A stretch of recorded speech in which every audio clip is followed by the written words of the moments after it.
Hola guys and girls and welcome to the GBA Week 8 match. And before we go into everything, of course, I have to apologize that this video is late. It's a combination of me being nice and me being bad at organizing stuff. Basically, it should have been up on Sunday, obviously, 2 days ago. But I talked with Tup, wasn't feeling well, and he wouldn't have been able to record properly for Sunday, so I was trying to be nice and said, oh yeah, let's postpone to Monday, because then you might be feeling better and we can upload together, which is always better.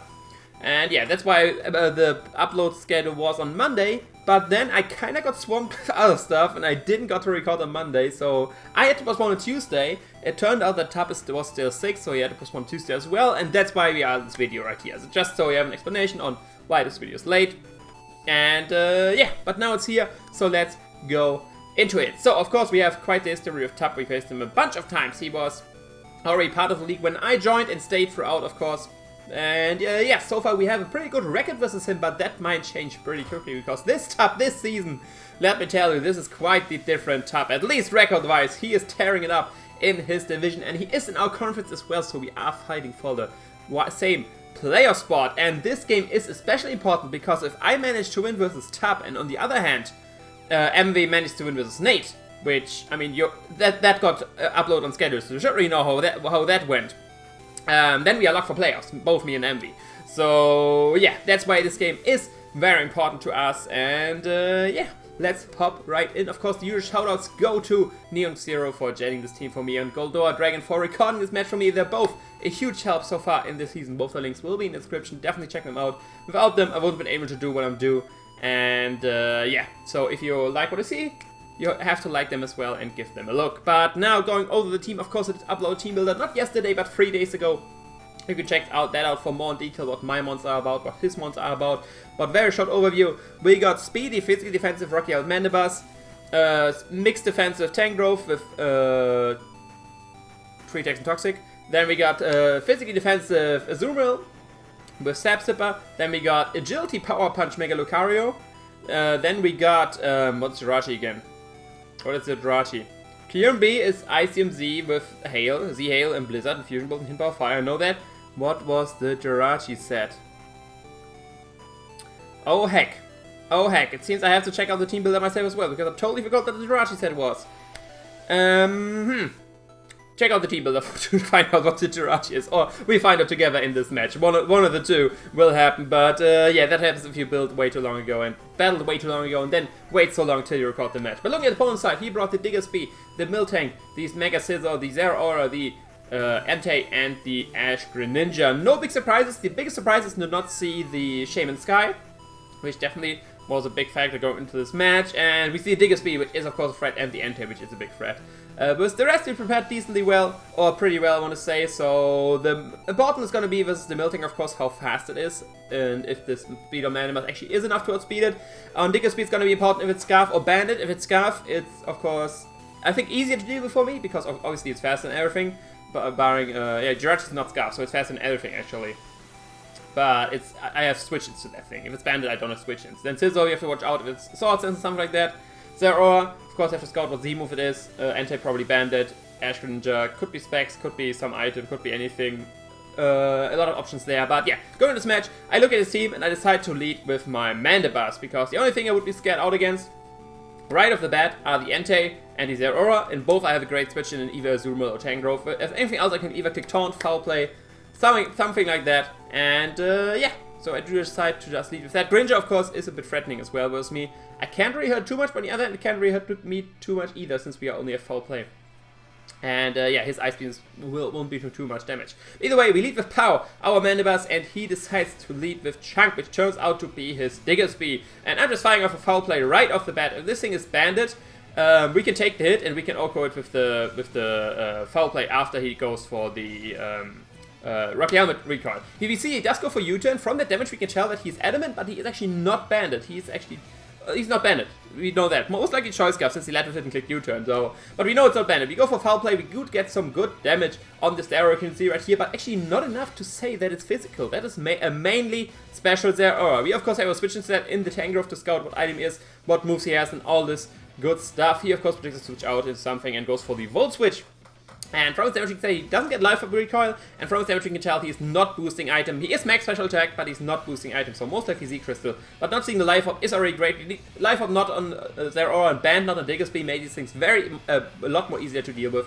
And now we have Enter here, and yeah, like I said, we have a good switch into our Azumarill, which is of course not physical attacking, it's special. Of course, shoutouts to Tup and his German names, and Feuerhund for Enter right here. And we do go on a Swimmer's Bee, and he actually decides to go for the Flame Charge. And from that damage we can tell already, from the damage we can tell he's boosting item, but from him being Flame Charge, I can already think, okay, this is definitely not banded. Why would you be banned the Flame Charge? That's pretty silly. So he's most likely Charcoal or something like that, I want to say. And he switched that move right here into Sacred Fire, and this confirms, yeah, he has to be some boosting item. The only thing which boosts Sacred Fire versus my Azumarill to that regard is Charcoal or like the Flame Plate from the thing. We just go for Scald to get some good damage on this Enter. He most likely go for Sacred Fire, thinking we are a physical variant, but of course we are special. Get our leftovers back, which is sadly negated by the burn, and yeah, since Scald is not 2-hit KO'd, I can see right here, because Enter is way too bulky, I actually do go for Toxic right here, because either he stays in and we get a Toxic and then we can kill the Scald, or he switches out into something like the Miltank, which we can perfectly catch with this Toxic. And yeah, if he has Heal Bell, then of course not staying on for long there, but it doesn't Heal Bell. This Toxic is great wearing down this pink fat cow, which otherwise would be annoying to wear down. Like, I have one more which straight Okos is a Mega Lucario, but other than that, this thing will be a pain to take down without the Toxic. But yeah, I predicted right here to either go for, most likely go for Rocks or Heal Bell or something like that. Either way, I want to go with my Mandibuzz, which is a good switch into this thing and can taunt it and defog the Rocks away depending on what happens right here. And we see he actually does go for the Stealth Rock, and now we have to make a bit of a decision. Because he either could go straight for the defog, or we could go first for the taunt, scouting what he wants to do if he has Toxic or Thunder Wave or Heal Bell or something like that. So the problem with that is that I don't know yet if I'm fast. I don't have leftovers, so I didn't see yet if I'm leftovers could go for his. And in addition to that, there's the option that he will switch out to something, like he already switched into Zeraora versus my Mandibuzz. He might do that again or something similar. So in the end, I decided to rather go for the defog, because even if he's faster than me in Toxic me or Heal Bells, I can save him out of the turn, I can defog the Rocks away, and I can still taunt after that. If he switches out, same scenario. If he switches out to Zeraora, taunting that thing is not going to do anything. So I decided to play it more safe and go for the defog, which guarantees gives me something out of this turn. And we do see that we're actually faster than the Miltank, so taunt would have been actually the better play right here. But yeah, he see especially the better play since he does go for Toxic, but he misses, which is of course great for us, because that means we already know that we are faster, or at least we speed tie. But I doubt that. I did put speed for a little speed invested Miltank here, and now we can go for the taunt in case he wants to go for Toxic again or something like that. He can stay in, gets an additional round of Toxic, can't Heal Bell, can't Milk Drink, can't anything. If he body slams, he gets Rocky Helmet Recoil. He does go for Toxic again, we taunt that thing, and now it's pretty much confirmed that we are faster than this Miltank, which is awesome. And yeah, we have to be glad that our Mandibuzz dodged that Toxic very safely right there. And right here I'm free to just fire off a foul play if he goes for an attack, like I said, Rocky Helmet Recoil plus foul play plus Toxic will bear this thing down, but he does switch out into Chunk, which will of course take a butt ton from damage from this foul play. So the problem is, even though I'm physically defensive, mainly a return, if since he's adamant, or an Ice Punch, both will do more than 50% versus me. But I still decide to go for the Roost right here, just to scout what he does. I'm not gaining any HP this turn, but since I know he's most likely choiced, I can now scout what he wants to do. If he goes for U-turn, he just gets Rocky Helmet damage, I get my health back. If he goes for Return Ice Punch, I lose a little bit. And he does go for the Ice Punch. Does a lot of damage, actually way more. I was scared of dying here. Did I miss Karg? Is he banded? No, he got a crit. So we get hurt right back with dodging the Toxic with a crit from his Ice Punch, which of course doesn't matter too much in that regard since I did go for the Roost and I'm at least at a decent amount of health. So since we know now that he did go for the Ice Punch, I do hard switch out here into my Azumarill, because like I said, I'm pretty certain this thing is a Scarf Diggersby. We didn't guarantee that for 100% yet, but if he does, he switches up move here, which would hurt my Azumarill of course, but which is not too big of a deal. Like I said, Azumarill already did get the chip on Entei. We need to get it to kill it with the Mega Lucario. But yeah, we just go for a safe Scald right here. If he switches out something, I can just go into my Mandibuzz again or something like that. The most likely switching was the Miltank, of course, so I could have doubled here. But in case he was not choiced, I didn't want to risk it. But since he switched out right here, it's pretty much guaranteed that he is a choice Scarf Diggersby. And yeah, we do get some leftovers burn stuff, and we just do the same thing again. We just switch hard into our Mandibuzz because I don't want to see Rocks on my side of the field. He could go hard for the Toxic, predicting that, which is fine. Like I said, I didn't say that yet, but it's not too bad if my Mandibuzz gets Toxic. He's not staying on the field for a lot of turns. And like I see right, he actually does go for the Stealth Rock, and now we have to decide, okay, do we go for Taunt again trying to remove his option of Toxicing us, or do we just go straight for the defog, removing the hazards?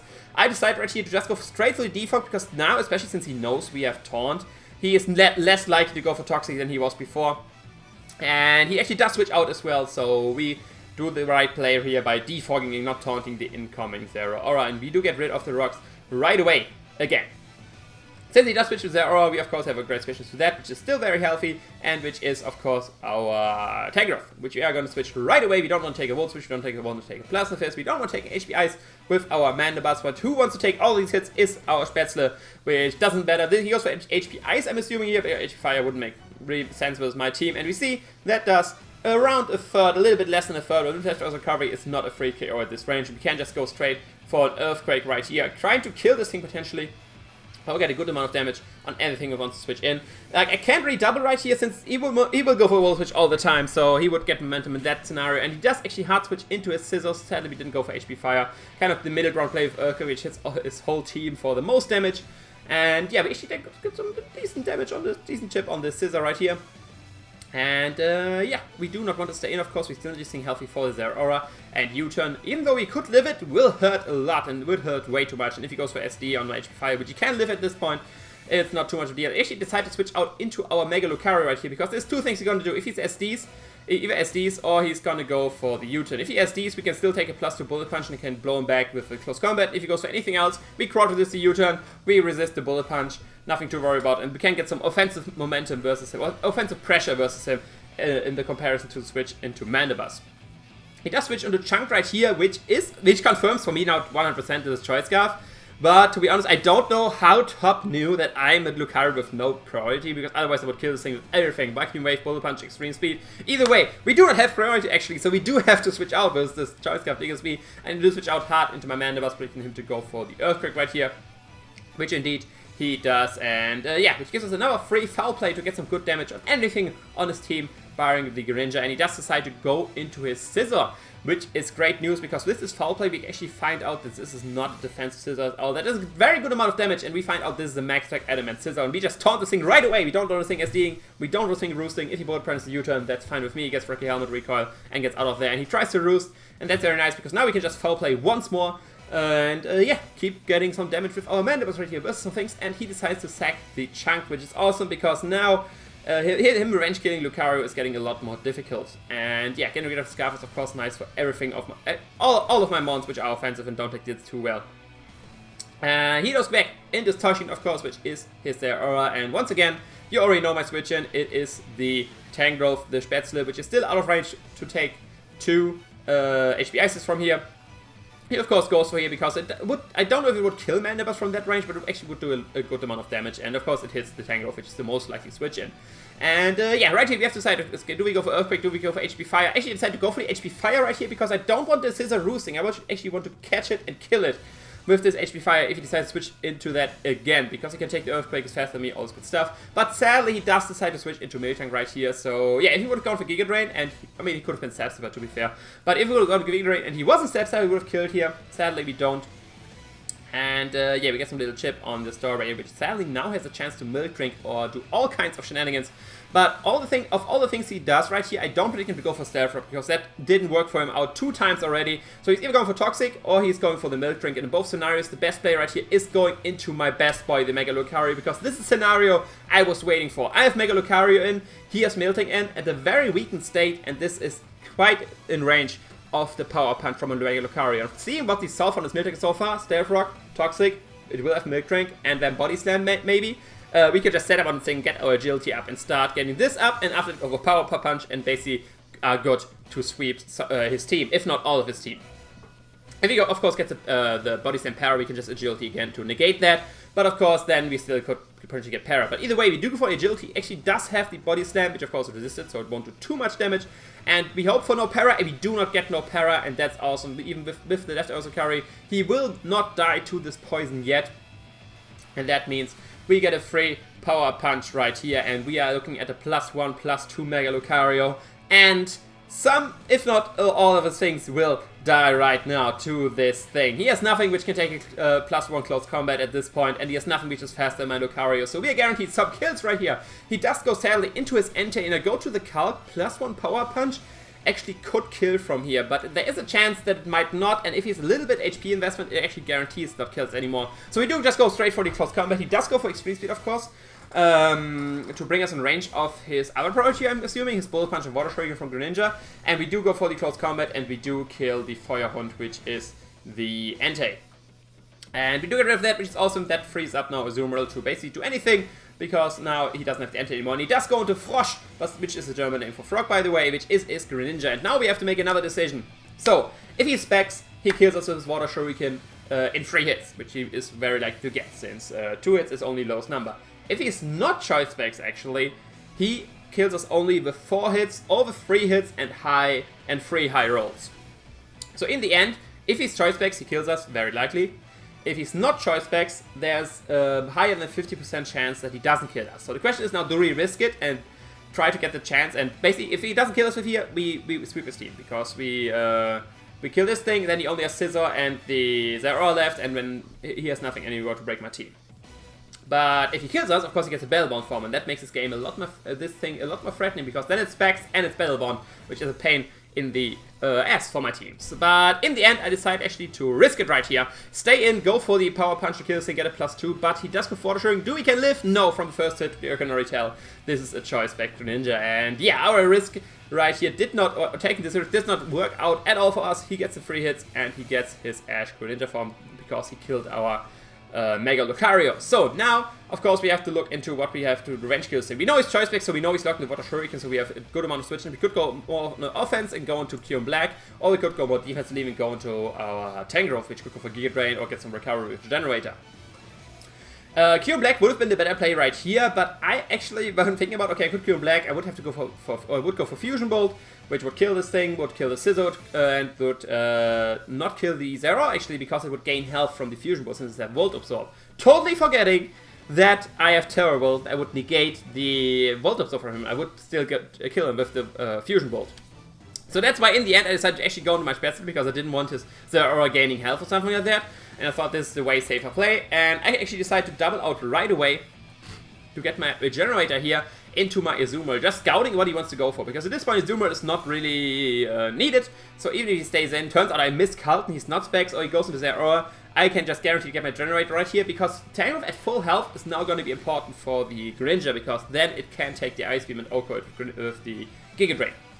So, right here, he of course has Scizor, and I don't want to risk him SDing and relying on a Scaldman to deal with it, so hard switch out into my Power, which is my Mandibus, because if he goes for SD, I OHKO him with the Foul Play, and I can take a +2 Bullet Punch. But he does go for Roost, so he gets his recovery on the Scizor, which brings it out of range of Fusion Bolt range from a Kyurem Black as again, and yeah, but I can just go for my own Roost right here, because I want my Mandibus healthy as well. But yeah, I was hoping he would hard switch out right here, but he does go for the U-turn. In the end, Roost was still a fine play, because if I would have gone for Foul Play, I would have been at a lower health with the amount of his ad plus a neutral U-turn. Now with the health I gained and the super effective U-turn, I would have been at less health if I Foul Played right here, but of course I would have gotten damage. Either way, he does go to Zeraora. I switch out into my Tangrowth once again, which can take any hit from this thing, and yeah, be a nuisance to his team once more. He does go straight for the HP Ice, which does a good amount of damage, and I decide actually, I think I go straight for the HP Fire right here, trying to catch the Scizor on the switcher, because I don't want to go for Earthquake, don't want to go for Giga Drain. He actually does stay in, goes for HP Ice, so he does predict me right there, or he sacked this off, and I overpredict right here. I do go for HP Fire, which of course doesn't do enough damage to this right here. Right here, of course, I need more Regenerator. Like I already mentioned, Tangrowth at full health is very nice for the Greninja, and it's nice for the Zeraora right here. So I just hard switch out into my Azumarill, which, like I said, at this point, not really useful, barring being a sack to get more Generator. And we see right, I'm picking to go for another HP Ice or Volt Switch potentially to kill it, but actually goes for Z Focus Blast, like you can see right here. It has Z Crystal and the Z Focus Blast goes for the all-out pummeling. And yeah, since we are bulky Azumarill and re-resist that, we will actually lift that, which is pretty nice, because that means we can still do some stuff with Azumarill and potentially switch around for more Regenerator and all this good stuff. Now let's have the animation play out. Like you can see, we tanked this pretty comfortably. And yeah, now he has to go for an electric attack to knock me out. Be it Plasma Fist, be it Volt Switch. Either way, I decide to hard switch out here once again into my Tangrowth, because he has to go for electric attack. And that allows me to get more Regenerator, because all these electric attacks he has at this point are not doing more than I will regenerate, especially since I do get leftovers at the end of the turn as well. He does just go for Volt Switch. Like I can see, we add a decent amount of health, over 50%. Now we at least 50%, but with leftovers and generator, we will be back at around 70%. So one more generator switch in, and we are back at full health to take the hits from Frosh right here. So right here, I do switch a hard switch out, and I do just sack my Azumarill, I think, at this point. Just hard switch into that. Yeah, I do just sack Azumarill right here. Don't have good switch-ins to Ice Beam at this point. If he might even go for Dark Pulse, which he actually does right here, and does kill our Swimmersby, the Azumarill. And right here, I do decide to just switch into a Kyurem Black, because this time I thought about the same scenario, but I remembered that I have Terra Volt, and I hit myself for how stupid I was to not doing that before, and now I can just go into Kyurem Black, and I can actually go for a Fusion Bolt, and yeah, just kill anything. He does switch out, and he does switch out into his last, which is Scizor, which sadly, since he got that Roost up, is now out of range of the Fusion Bolt. And like you can see right here, he is actually way more bulky than I imagined. He was out of range before, but what he's not out of range for is the HP Ice, and we can still take a max attack Adamant Bullet Punch at this point. So we just go straight for the HP Fire to knock this Scizor out. He doesn't even go for the Bullet Punch. I guess he predicted me to switch out right there. And yeah, we do get rid of Scizor, which is awesome. Now Tangrowth can just spam Giga Drain to get kills left and right. He does go with the Toshiken right here. And now I'm thinking about, okay, how can I close this game the safest? I can take any hit from this thing. I could just go for Fusion Bolt to kill it. But what I could do as well is go for my Z, Hail, lift the hit, then outspeed and kill it. And then the next turn I would force the Greninja to go for Water Shuriken to pick me off. And then he has a Spectrum Ninja with Water Shuriken, lock himself, and we still have a Tangrowth. So then we guaranteed win the game. So I actually decided to go for my Z, Hail right here. For one, it's nice to show off my Z move. And secondly, of course, it's way safer to end the game, because if we would go for Fusion Bolt just to kill this thing, he could still lock himself into Dark Pulse with his Greninja and potentially flinch my team to death. So yeah, safest way, just go for my Z-Hail right here, get my speed boost, guaranteed outspeed the Zeraora, guaranteed outspeed the Greninja, so he is forced to go for Water Shuriken to pick me off, and then we have Tangrowth, which just, yeah, does the rest to the Greninja right here. And since we have the Hail up, we can even just go straight for the Blizzard. Don't have to worry about missing.